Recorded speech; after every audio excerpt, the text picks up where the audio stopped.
आदरणीय doctor Machhindra Sakate sir, ज्यांचं महाराष्ट्राच्या सामाजिक, शैक्षणिक आणि राजकीय क्षेत्रामध्ये मोलाचे योगदान आहे.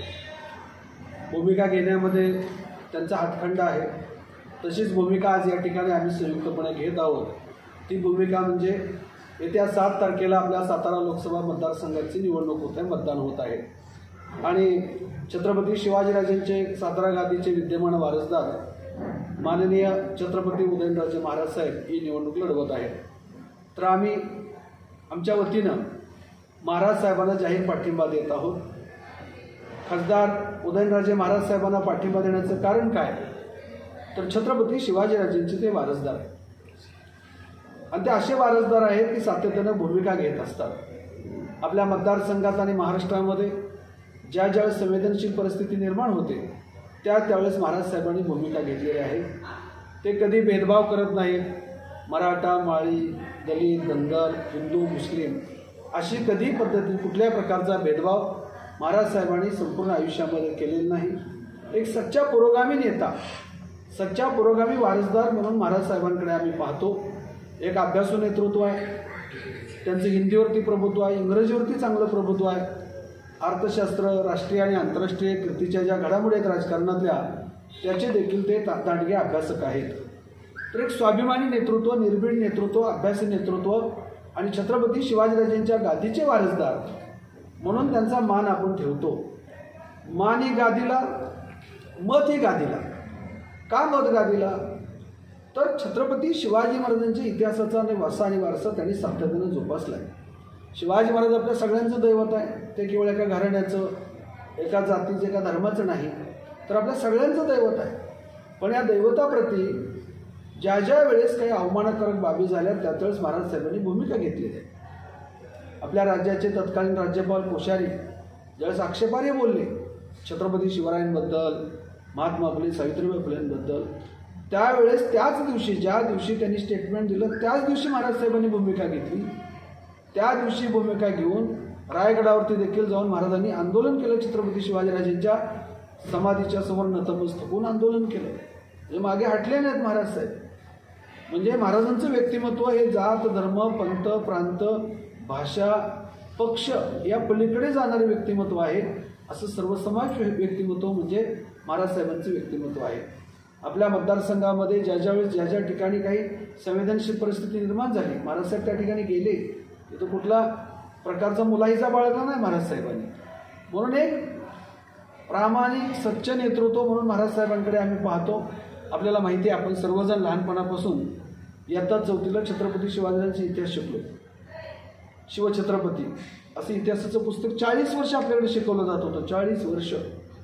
ज्या पुस्तकामध्ये आक्षेपार्ह बाबी होत्या, अनैतिक बाबी होत्या, आम्ही महाराज साहेबांना भेटलो आणि म्हणालो, महाराज साहेब या 4थीच्या पुस्तकामध्ये खूप चुका आहेत, त्या खूप आक्षेपार्ह अनैतिक बाबी आहेत, त्या 40 वर्ष महाराष्ट्रामध्ये शिकवलं जातं हे पुस्तक. महाराज साहेब स्वतः अभ्यासक आहेत, त्यांचे वाचन दांडग आहे, त्यांनी स्वतः वाचलं, पाहिलं. तत्कालीन मुख्यमंत्री विलासराव देशमुख साहेबांना आमच्यासमोर फोन केला, या पुस्तकामध्ये खूप चुका आहेत. त्या विलासरावांनी लगेच बोलावून घेतलं. आम्ही बसून एकत्र त्या पुस्तकावर चर्चा केली आणि ते पुस्तक बदललं. 4थीचं पूर्ण पुस्तक बदललं. आपल्याला माहिती असेल की आता गेली 10 वर्षापासून ते पुस्तक महाराष्ट्रामध्ये अत्यंत चांगल्या पद्धतीचा 4थीचा इतिहास पुनर्लेखन झालं त्या पुस्तकाचं. तो 4थीचा इतिहास बदलून चांगलं, प्रेरणादायक, निर्विवाद आणि ऐतिहासिक शिवचरित्र जे आज महाराष्ट्रामध्ये 4थीची मुलं शिकतात त्याचं श्रेय फक्त आणि फक्त छत्रपती उदयनराजेंना द्यावं लागेल. तर त्यांनी भूमिका घेतली म्हणून तो इतिहास बदलला, म्हणून पुनर्लेखन झालं आणि म्हणून 4थीचं पुस्तक आलं. म्हणून आम्ही महाराजांच्याकडे सच्चे पुरोगामी, सच्चे प्रागतिक विचाराचे म्हणून आम्ही महाराज साहेबांकडे पाहतो. त्यामुळे महाराज साहेब हे सडेतोड आहेत, परखड आहेत. आत एक बाहेर एक असं व्यक्तिमत्व महाराज साहेबांचं नाही आणि म्हणून असा लोकप्रतिनिधी आपल्या सातारा लोकसभा मतदारसंघातून निवडून जाणं अत्यंत गरजेचं आहे. महाराज निवडून येणं साताऱ्याचा अभिमान आहे, साताऱ्याच्या जनतेचा अभिमान आहे आणि तो गादीचा देखील अभिमान आहे, गादीचा सन्मान आहे. आणि म्हणून गादीचा सन्मान राखण्यासाठी, शिवरायांचा सन्मान राखण्यासाठी, प्रागतिक विचाराचा सन्मान राखण्यासाठी खासदार छत्रपती उदयनराजे महाराज साहेबांना मतदारसंघातील बंधू भगिनी मतदारांनी प्रचंड बहुमताने निवडून द्यावं. महाराज हे केवळ का जातीच्या धर्माच्या पक्षाच्या चौकटीत बसणं एवढं लहान व्यक्तिमत्व नाही. ते पक्षाच्या पलीकडे जाऊन जात धर्माच्या पलीकडे जाऊन सातत्यानं काम करतात, विचार करतात. म्हणून आम्ही महाराजांच्याकडे एक सर्वसामान्य कष्टकरी, कामकरी, शेतकरी सगळ्या वर्गाचा नेता म्हणून आम्ही महाराजांच्याकडे पाहतो. आणि म्हणून आम्ही सातारच्या जनतेला नम्र विनंती करतो की आपण आपलं बहुमोल आणि अनमोल मत येत्या 7 तारखेला उदयनराजेंना द्यावं आणि त्यांना प्रचंड मतांनी निवडून द्यावं. धन्यवाद. दलित महासंघाच्या माध्यमातून आम्ही दलित चळवळीमध्ये काम करतोय आणि आमची ही भूमिका आहे की उदयनराजे संसदेत गेले पाहिजे. त्याचं मुख्य कारण असं की नरेंद्र मोदी पुन्हा एकदा देशाचे पंतप्रधान व्हावेत ही आमची मनापासूनची भावना आहे. परंतु काही सोशल मीडियावरती 2 गोष्टींचा अपप्रचार होत आहे की नरेंद्र मोदींना 400पेक्षा जास्त जागा पाहिजेत कारण त्यांना संविधान बदलायचं आहे आणि SC STचं आरक्षण रद्द करायचं आहे. परंतु हा निव्वळ खोटा, खोडसाळ आणि दिशाभूल करणारा प्रचार आहे. जे पंतप्रधान इकॉनॉमिकली वीकर सेक्शनसाठी 10% आरक्षण स्वतः देतात तेच आरक्षण कसे काय रद्द करतील, हा एक अतिशय महत्त्वाचा विषय आहे. दुसरी गोष्ट अशी की नरेंद्र मोदी साहेबांनी आपल्या कृतीतून हे दाखवून दिलं आहे की ते दलित विरोधी नाहीत, ते आंबेडकर विरोधी नाहीत किंवा दलितातल्या छोट्या छोट्या समूहांचे सुद्धा ते विरोधक नाहीत. तसं जर असतं तर मुंबईमध्ये डॉक्टर बाबासाहेब आंबेडकरांच्या स्मारकासाठी 3200 कोटीची जमीन त्यांनी खरेदी केली नसती इंदूरची. आज तिथं 400 कोटीचं स्मारक उभं होत आहे.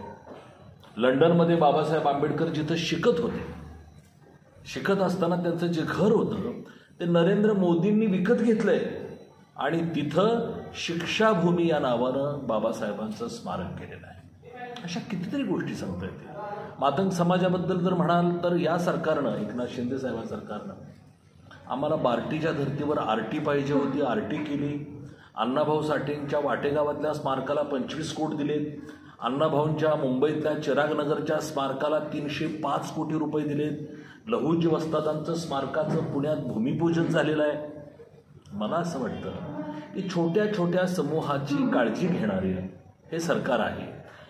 भारताच्या इतिहासामध्ये राजकीय भूमिका जेवढ्या पवार साहेबांनी बदलले तेवढ्या भारतात दुसरं कोणी बदललेलं नसते. मी एकदा बदलली तर काय बिघडली. खरं तर मी आता दुरुस्त केलेली आहे भूमिका आणि योग्य लोकांच्या पाठीशी उभा राहिलो आहे असं मला पहिल्यांदा वाटायला लागलं आहे. I am very happy to support BJP and Mahayuti government.